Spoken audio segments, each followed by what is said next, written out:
And today the same vendor accepts payments on his phone.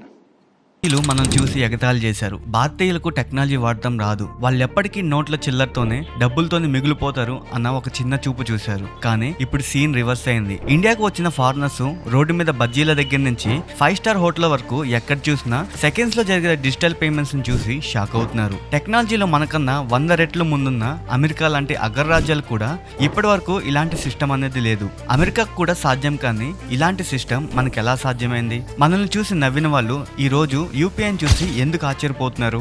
అసలు రోజుకి ఎన్ని కోట్ల లావాదేవీలు అవుతున్నాయి? ఇవన్నీ ఈ వీడియోలో A to Z డీటెయిల్ గా తెలుసుకుందాం రండి. అయితే అసలు ఈ రేంజ్ లో ఫారినర్స్ కి దిమ్మ తిరిగేలా చేసిన ఈ బ్రహ్మాస్త్రం పునాది ఎక్కడ పడిందో తెలుసా? ఒకప్పుడు మన పడ్డ కష్టాల నుంచే.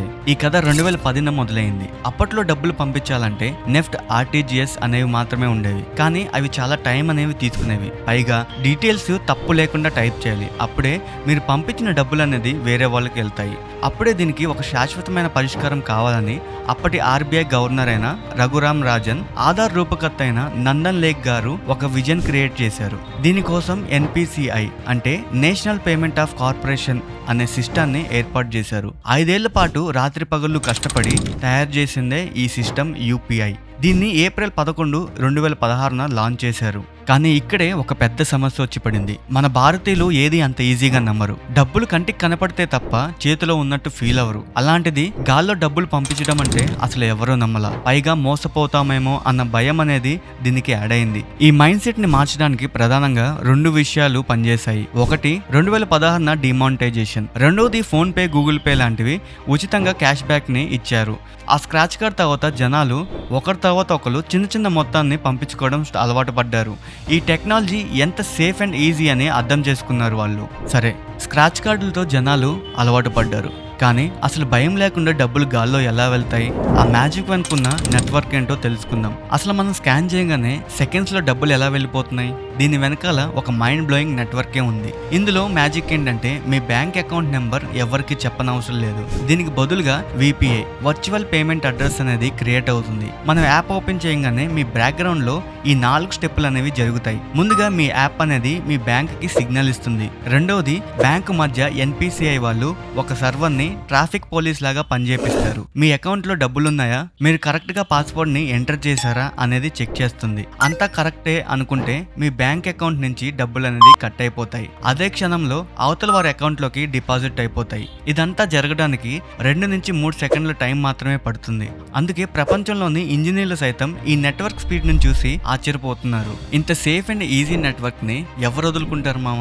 అందుకే మన వాళ్ళు ఏ రేంజ్ లో ఎడిక్ట్ అయ్యారంటే, నేను ఇప్పుడు చెప్పబోయే నెంబర్ మీరు వింటే పిచ్చెక్కిపోతారు. ఈ నెంబర్ వింటే మీ మైండ్ కూడా బ్లాక్ అయిపోతుంది. మీకు తెలుసా, 2025 నుంచి 2026 వరకు ఆర్థిక సంవత్సరం డేటా ప్రకారం మన ఇండియాలో ప్రతిరోజు సగటున 66 కోట్ల యూపీఐ ట్రాన్సాక్షన్లు అనేవి జరుగుతున్నాయి. అంటే సెకండ్ కి 1000 కొలది పేమెంట్స్ అన్నమాట. సంవత్సరానికి చూస్తే ఏకంగా 24 కోట్ల లావాదేవీలు జరుగుతున్నాయి. ప్రపంచం మొత్తం మీద జరిగే రియల్ టైమ్ డిజిటల్ పేమెంట్స్ లో దాదాపు 49% వరకు మన ఇండియాదే ఉంది. ఇండియాలోని మొత్తం డిజిటల్ పేమెంట్స్ 85%. అంటే ఇది మొత్తం యూపీఐ ద్వారానే జరుగుతుందన్నమాట. అయితే ఇక్కడే అందరికి ఒక పెద్ద డౌట్ వస్తుంది. మనం రోజుకి ఇన్ని కోట్లు కొడుతున్నాం కదా, అయితే ఇంటర్నెట్ స్మార్ట్ ఫోన్లు కనిపెట్టిన అమెరికా వాళ్ళు ఇంకెంత చేయాలి అనే కదా. కానీ ఇక్కడే వాళ్ళు బొక్కబోట్ల పడ్డారు. అమెరికన్స్ ఇలాంటి పేమెంట్ సిస్టమ్ ఎందుకు చేయలేకపోయారు? ఇక్కడే ఉంది అసలు ట్విస్ట్. అమెరికాలో క్రెడిట్ కార్డుల డామినేషన్ అనేది ఎక్కువగా ఉంటుంది. అక్కడ జీలే లేదా వెనమో లాంటి ప్రైవేట్ కంపెనీలు ఎక్కువగా ఉంటాయి. ఉదాహరణకి జీల్ వాడే వాళ్ళు జీల్కే పంపించుకోగలరు. కానీ ఇండియాలో పేటిఎం నుంచి phone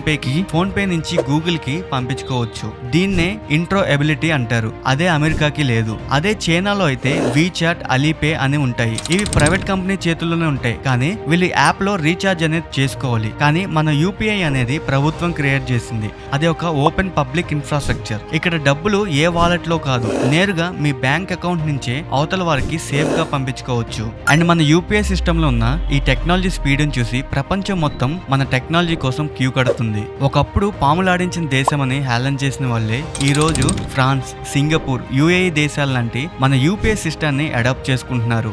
10 years ago, a street vendor in Mumbai could not open a bank account.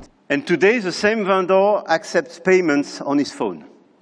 భారతీయులు తలుచుకుంటే ప్రపంచ టెక్నాలజీని కూడా మార్చొచ్చు అన్న దానికి ఈ యూపీఐ అనేది ఒక రుజువని మీరు చెప్పొచ్చు. ఇదే మన భారతదేశపు యూపీఐ హిస్టరీ. మీకు ఈ వీడియో నచ్చిందా? అయితే మీకు కొంచెమైనా దేశభక్తి ఉంటే ఖచ్చితంగా ఈ వీడియోకి లైక్ చేసి మీ ఫ్రెండ్స్ అండ్ ఫ్యామిలీ మెంబర్స్ కి షేర్ చేయండి. మరిన్ని ఇంట్రెస్టింగ్ కేస్ స్టడీస్ తో మళ్ళీ కలుద్దాం. జై హింద్. आज के युग में टेक्नोलॉजी हमें अनेक प्रकार से एक दूसरे से जोड़ती है.